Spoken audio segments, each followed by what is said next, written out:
Hi guys! Ayan, welcome to my small channel. Jojok Japan. Ang dami nating na-harvest na sudachi. Parang kalamansi. Just like a kalamansi. May pampiga na tayo. May lime na tayo. Citrus sudachi. And may natira pang mga kumquat. Yung dilaw ay kumquat.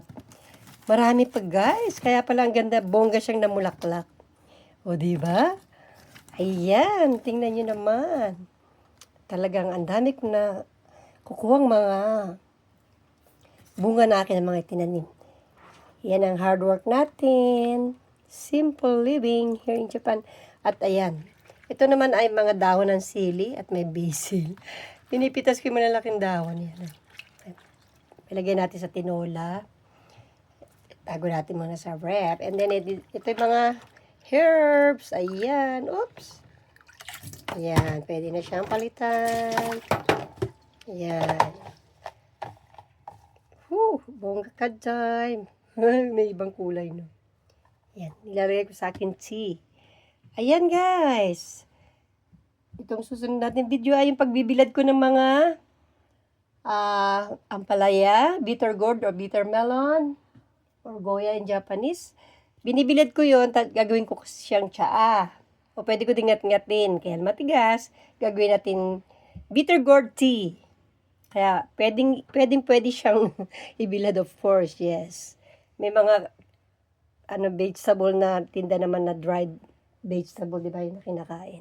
May preservative na ngalan yun. Ganyan ang sistema. Yan. Hi guys. Have a good day to everyone. As you can see, I'm drying my home gardening plants, crops, mga na harvest ko po. Ayan, ang aking bitter gourd. Papadry natin siya. Galing sa aking bilao. And also my chilies, spicy chilies. Ayan, red. May red na tayo. Malapit na siya matuyo. And then down at this side, down sa ibaba, you can see my green pepper. They're not spicy. That is shishito. They call shishito in Japanese. Variety of plants here also. My DIY. At my kitchen garden. Small garden at the side of Lolo's window. Ganyan guys ang ginagawa ko. Look. Kailangan natin niyang patuyuin.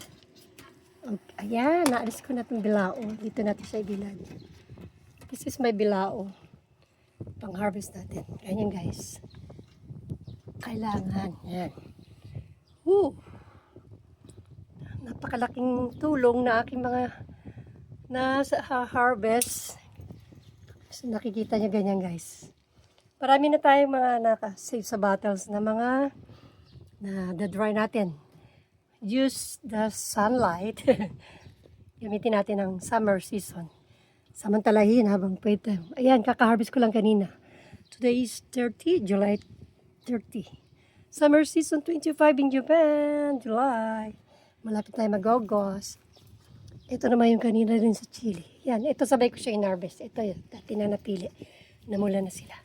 So guys, ganyan ang sistema ko. Then, I put in a jar or bottle of coffee na mga nagamit ni Lolo. Recycled din yan. Walang nasasayang sa akin guys. At gagawin tayo mga compost. Mga scrap. Ayun. Ayun, may compost tayo doon. Guys, may abang na rin tayo dyan. Ganyan guys ang sistema. Masaya, di ba? Like this. Ito naman, ako lang kakain yan pag na-dry yan. Kinakain ko kasi ng hilaw ang sili. Hindi po ito This is not. Ginagawan ko siya ng sauce or susuka. Yan. Ito naman nilalagay ko sa mga nimono.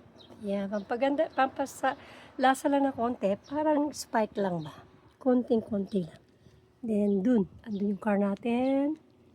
Yan, guys. Wow, this is so beautiful. Bila ako matuyo ka na, nadiligan ko pati bila ko kasi kanina. Okay, thanks for watching guys and have a good day and safe today.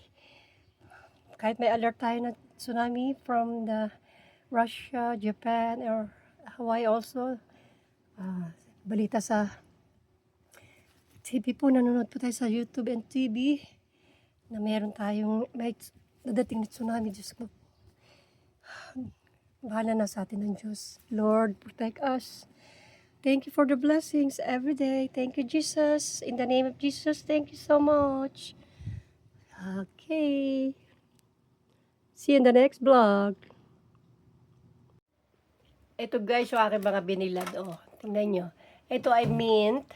Mixed herb mints na siya. Ito ay shiitake, mushroom. And this is basil. And dito sa baba, ayan yung aking chilies. Spicy chilies. Ito yung ampalaya guys. O, diba? Ganyan ang sistema niya. May stock na tayo. Pag gusto natin magluto ng salmon, yan ang nilalagay ko. Ang babango. O kaya nagkagawa ko ng pickles, sinasamahan ko rin ito. Ito, yan. Gusto ng aking panganay, ginagawa niyang tsaa. Ito ang aking gagawing tsaa. Yan. At may moringa tea din tayo. Ayan, may moringa tea din tayo rito. Yan, guys. Thank you. Hope you like this video of mine. Thank you, thank you. Yan, mga stock natin. Marami tayong stock. Yan, galing sa ating mga tinanim.